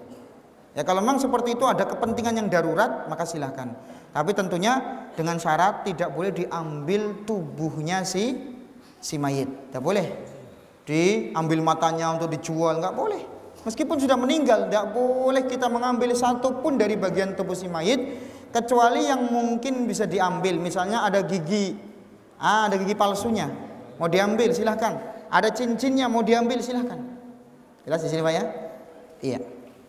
Iya, jadi ketika mayat ini terbelalak dan mau ditutup, ya, matanya, ada doa seperti Allahumma gfir li fulan, ampunilah si fulan, sebutkan namanya. Kalau Muhammad, ya Allah maghfir li Muhammad, ya, warfa darajatahu fil mahdiyin wakhlufhu fi akibihi fil ghabirin. Ya, ini bacaan yang kita baca. Nanti bisa dilihat di buku-buku doa dan wirid seperti Hisnul Muslim, Al-Adkar karya Imam Nawawi atau buku-buku wirid-wirid lainnya, ya. Kemudian nanti selamatan gimana Pak? Mendoakan apa makan-makan? Melepas kepergian. Oh, kalau mau mengadakan doa ya nggak mesti harus ngumpul lagi, nggak perlu. Cukup doa di tempatnya masing-masing, doakan. Terus apa namanya? Rasul SAW sunnah beliau setelah menguburkan si mayit adalah seharusnya orang yang itu tetangganya memberi apa? Uang, memberi makan. Untuk apa? Untuk menutupi kesedihan mayit yang apa? Yang sudah meninggal. Dan tidak ada sama sekali dalilnya ngumpul-ngumpul, ayo kita doakan lagi di rumah sambil berjamaah. Enggak, ini sama sekali tidak ada dalilnya. Kalau mau mendoakan silahkan doakan sendiri-sendiri. Karena tidak ada pada amaliyah Rasulullah setelah selesai menguburkan, kemudian mendoakan selesai, kemudian kumpul lagi di rumah mendoakan lagi. Enggak ada dalilnya seperti itu. Jadi kalau yang sunnah apa? Yang sunnah adalah tetangga sekitarnya membantu, ngasih uang, ngasih makanan, apa saja yang bisa menghilangkan kesedihan si mayit, itu sunnahnya. Jelas Pak? Kalau takziah silakan, sambil takziah misalnya malam hari ya, misalnya tadi dia tidak sempat datang kemudian takziah. Takziah itu kan mengunjungi si mayit dan menghibur yang mendoakan. Kalau takziah silahkan, itu ada sunnahnya. Jelas?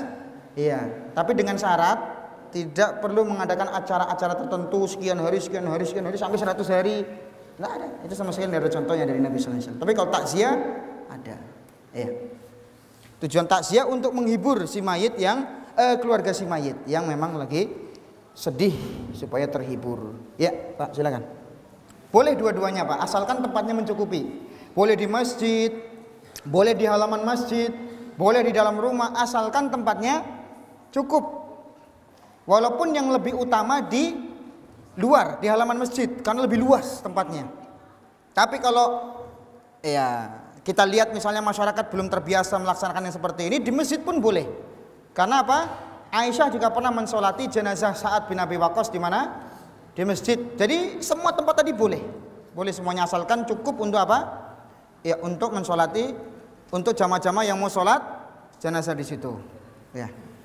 Jadi Rasul sallallahu alaihi wasallam menjelaskan bahwasanya ketika jenazah disolatkan oleh 100 orang yang semuanya beriman, bertauhid kepada Allah, maka ini sebab jenazah tadi mendapatkan syafaat, ya, mendapatkan pertolongan oleh Allah Subhanahu wa taala dengan sebab doanya orang-orang yang soleh tadi. Dan bahkan Rasul mengatakan walaupun 40 orang ini semua imannya benar, kemudian apa? Ya, kemudian dia bertauhid kepada Allah semuanya, imannya kuat, kemudian mendoakan si mayit tadi, maka apa? Ini sebab si mayit tadi diampuni. Ya, walaupun secara kenyataan di lapangan pasti yang kita dapati yang banyak disolati, yang mayit yang banyak disolati itu orang-orang yang baik. Orang-orang yang nggak beres, malas pada nyolati. Ya gimana, teman-temannya preman, mana mau nyolati? Ya, teman-temannya orang nggak beres, penjahat-penjahat, mana mau nyolati? Nah, itulah maha adilnya Allah. Ketika jenazahnya baik, ya, dengan izin Allah yang mensolati itu ya orang-orang baik juga, mirip kayak dia. Begitu jenazahnya ya ampunlah kurang ajar ya, maka apa? Orang di sekitarnya malas nyolati, cuma ngerokok di sekitarnya, cuma gitu aja, ya, nggak mau nyolati itu. Ah, itulah, itu maha adilnya Allah Subhanahu Wa Taala. Ya, silakan, ada pertanyaan lagi? Ya, bapak silakan Pak. Yang mensolati, yang menjadi imam ya. Yang menjadi imam yang lebih utama adalah yang diwasiati oleh si mayit. Pertama, kalau mayitnya berwasiat. Kalau nggak ada, berarti walinya, keluarganya dari asobah, walinya dia. Bisa nanti bapaknya kalau masih hidup, kalau sudah nggak hidup ya kakeknya, kalau kakeknya sudah nggak hidup nanti siapa? Saudara laki-lakinya dia, atau apa? Anak laki-lakinya, asobahnya. Tapi kalau nanti keluarganya pada nggak siap, udah kita serahkan ke Pak Ustadz. Berarti apa? Pak Ustadz ini yang paling berhak karena dia diserahi oleh siapa? Oleh keluarga. Jelas Pak? Ya, silakan. Mana aja yang lebih mudah? Nggak ada ketentuan seperti itu. Mana yang lebih mudah? Kecuali kalau kita sholat id, Pak. Kalau sholat id, kalau mau sholat id, ya kita disunahkan menyelisih jalan. Iya, tapi kalau jenazah enggak. Mana yang mudah lewati? Ya, jangan melewati apa? Lubang-lubang. Itu ya. Mana yang mudah? Mana yang mudah, Pak? Mana yang mudah? Terserah lewat mana aja. Gitu. Iya, mana yang lebih mudah? Jadi begini Pak ya. Saya jawab Pak gimana? Ya. Jadi mayit ini ada kalanya dia soleh ya, menjalankan yang wajib dan sunnah. Ya ini kalau meninggal kita sholatkan. Kemudian dia menjalankan yang wajib-wajib saja, tapi kadang masih menjalankan yang haram. Ya, misalnya dia masih kadang-kadang mabuk, ya, tapi masih sholat, ya, masih menjalankan yang wajib-wajib masih, ya, tapi kadang-kadang dia masih terjerumus dalam keharaman, maka dia masih muslim, ya, maka kaum muslimin umumnya tetap mensolati. Adapun yang dia dipandang sebagai tokoh dan ahli agama di situ tidak perlu menyolati. Sebagai apa? Pelajaran supaya nanti tidak berbuat orang seperti itu. Ya, tapi kaum muslimin biasa mensolati. Makanya Rasul tadi tidak mensolati orang yang bunuh diri. Sebagai apa? Pelajaran. Tapi sahabat yang lain tetap mensolati. Tapi kalau dosa yang ditinggalkan sudah parah, seperti meninggalkan sholat, ya, kemudian melakukan kesyirikan yang mengeluarkan dari Islam, melakukan perkara-perkara yang murtad dan membatalkan Islam, seperti meyakini semua agama sama, ya, kemudian keyakinan-keyakinan kafir lainnya, ya, maka apa? Yang seperti ini tidak boleh kita sholati, baik pembesar di kampung itu maupun masyarakat umumnya. Ya, kenapa? Meninggalnya dia dalam kondisi meninggal yang memiliki kepercayaan yang murtad. Ya, misalnya meyakini masih ada nabi selain Nabi Muhammad, misalnya Mirza Ghulam Ahmad. Ini nggak boleh kita sholati walaupun dia mengatasnamakan Islam. Kemudian demikian juga ketika dia meninggalkan sholat, nggak pernah sholat sama sekali, maka apa? Maka tidak boleh kita sholati. Namun kadang-kadang ada yang kadang sholat, kadang enggak, kadang sholat, kadang enggak. Yang mensolati jenazah tadi ya orang-orang umum aja. Ya, tapi yang tokoh agama tidak mensolati supaya jadi pelajaran agar kaum muslimin di situ tidak buat dosa sehingga tidak akan didoakan nanti oleh orang-orang yang soleh. Saya kira jelas, Pak. Ya, jelas, alhamdulillah. Oh iya, Bibu, ganti Bibu ya, Pak ya. Kasihan dari itu udah ngantri loh, ya. Enggak, Bu, silakan. Ya, tadi tentang masalah membacakan surat Yasin kepada mayat yang mau meninggal, ada riwayat menyebutkan iqra'u ala mautakum Yasin. Bacakanlah orang yang mau meninggal di antara kalian dengan bacaan surah Yasin, ya. Namun para ulama yang pakar di bidang hadis menjelaskan bahwa hadis ini tidak sahih, ya. Tidak sahih, ya, pembacaan surat Yasin sebelum meninggal, ya. Kalaupun ada yang berpendapat sahih, dibacakannya Yasin ya hanya sebelum meninggal, bukan setelah meninggal. Karena kalau sudah meninggal, ya, dia sudah tidak ada lagi beban membaca Al-Qur'an dibacakan karena sudah meninggal. Sedangkan Al-Quran adalah liyundhira man kana hayya. Dalam surah Yasin sendiri dijelaskan apa? Allah berfirman liyundhira man kana hayya, bahwa Al-Quran itu memberi peringatan bagi orang yang masih hidup, ya. Nah, adapun sebagian ulama memang ada yang berpendapat seperti itu, yaitu bacakan Yasin, ya, sebelum meninggalnya, bukan setelah meninggalnya. Sebelum meninggalnya, karena menurut mereka di dalam surat Yasin itu ada kabar gembira berupa sorga, ya, dan agar mayit ini takut, ya, dengan siksaan neraka sehingga terkumpul dalam diri dia khauf, rasa takut, dan roja, rasa harap, supaya meninggalnya lebih sempurna. Namun sekali lagi karena hadisnya lemah, pendapat yang lebih kuat adalah tidak disunahkan membaca Yasin kepada mayit yang akan meninggal. Yang lebih benar adalah apa? Membacakan la ilaha illallah berdasarkan hadis riwayat Muslim, lakinu mautakum la ilaha illallah. Tuntunlah orang yang mau meninggal di antara kalian dengan membaca la ilaha illallah. Kemudian pertanyaan kedua tentang saf bagi kaum muslimat yang mau ikut sholat jenazah. Maka mereka menyusun saf sendiri, Bu, di belakang. Sama seperti safnya laki-laki, ya, tidak mengikuti safnya laki-laki, tidak. Mereka nyusun saf sendiri. Kalau seandainya laki-laki di depan 3 saf, maka perempuan juga di belakang 3 saf. Seperti itu, ya. Iya. Saya kira sudah jelas. Ibu-ibu lagi yang tanya, silakan. Mungkin ada yang mau nanya lagi. Tadi Bapak udah banyak loh nanya. Dari ibu-ibu dulu, nggak apa-apa. Silakan, Bu. Masih ada nggak? Kalau nggak saya lempar ke bapak-bapak nanti. Udah? Cukup paham sudah ibu-ibunya. Biasanya lebih cepat nangkap ibu-ibunya kadang-kadang. Silakan. Oh iya. Oh iya. Oh iya. Kalau saya pemimpinnya nggak akan saya gabung, ya. Masalahnya bukan saya yang mimpinnya itu, ya. Karena bukan saya yang mimpin, ya mau gimana lagi? Ya mungkin yang itu nggak tahu hukum kan, ya mau gimana? Kecuali kalau kita dekat dengan pemerintahan, bisa menasihati mereka, bagus, ya. Cuman kalau bukan wewenang kita ya mau gimana, sudah cukup. Jangan kita gali sendiri, jangan nanti tinggal nama kita mau gali kuburan pahlawan ya. Nggak usah, cukup ya sudah terjadi sudah.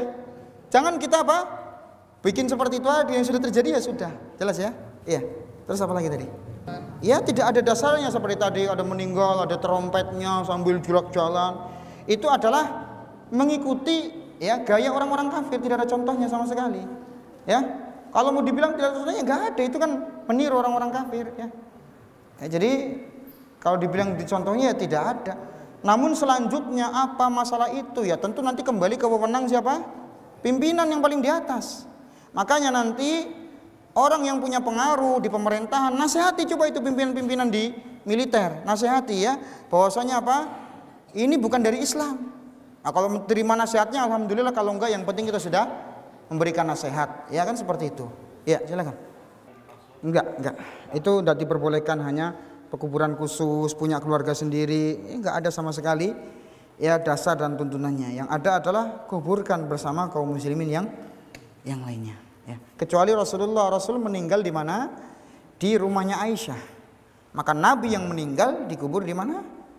Di tempat dia meninggal ya tentunya. Bukan kemudian kita membuat kuburan khusus untuk keluarga sendiri ya. Kemudian ini jelas dari segi ini tidak ada dasarnya. Tidak ada dasarnya. Lebih utama apa? Kuburkan di kuburannya kaum muslimin secara umum. Itu yang lebih mendekati contoh. Ya Pak, silakan. Jadi begini Pak ya. Selagi kuburan ini di dalam masjid, di area masjid, baik di area belakang pengimaman, yang penting area masjid, ini tidak boleh kita sholat di masjid itu. Atau kuburannya ada di halaman masjid yang tidak terpisah dengan apapun. Tidak ada pemisah jalan, pemisahnya tanah lain, ini tanah kuburan, ini tanah masjid. Kalau tidak ada pemisahnya juga lebih hati-hati kita tinggalkan. Kenapa? Karena apa? Ini masih bagian dari halaman masjid, jadi ditinggalkan ya. Jadi bagaimana solusinya? Ya solusinya dikembalikan kepada pengurus-pengurus masjid ya. Mana dulu yang lebih dibangun? Kalau yang lebih dibangun dulu adalah masjid, orang yang di kuburan tadi dikubur belakangan, berarti kuburan yang digali dipindahkan kemana? Kuburannya kaum muslimin.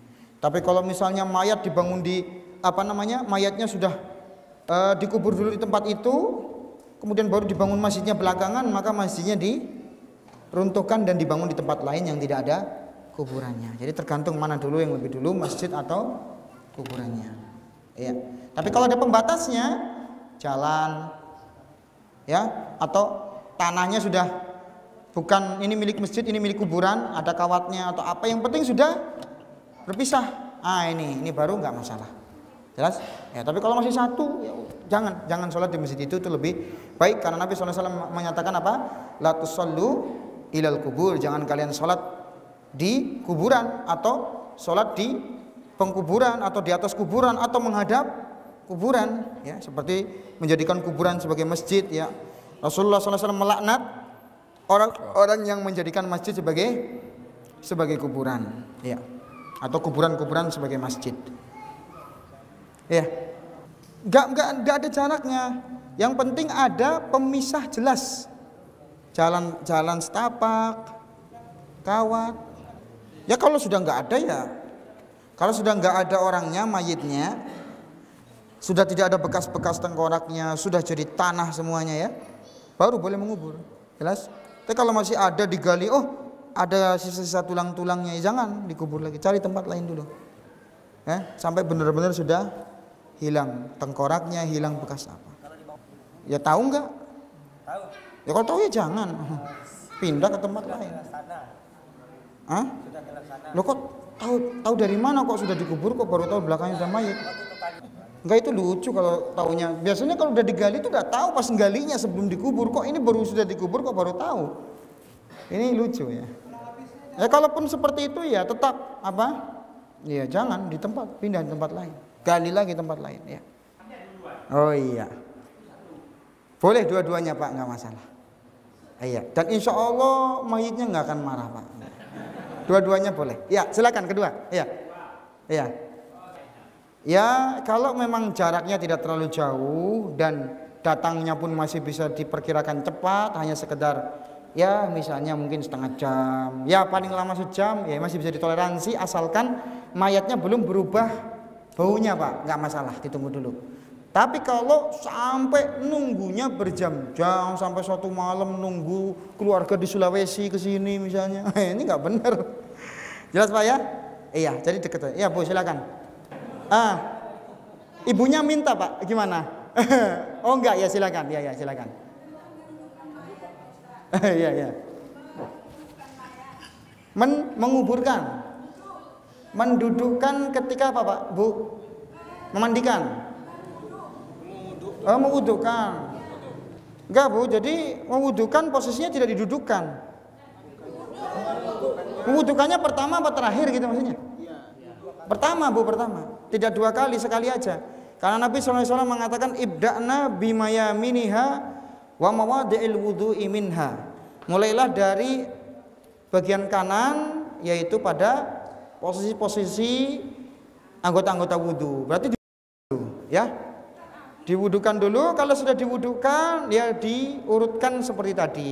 Kemudian kalau sudah selesai diwudukan lagi, ya enggak usah, sekali aja cukup sudah. Iya, sekali aja sudah cukup. Sah apa enggak? Maksudnya ya kalau sahnya sah, cuma kurang afdol. Walaupun cuma misalnya ya dibandingkannya cuma di basuh-basuh biasa, karena nggak tahu cara mandi daripada nggak dimandikan. Sah wudhu mandinya? Sah kalau memang nggak tahu sama sekali. Ya, daripada nggak dimandikan, mau dikubur langsung.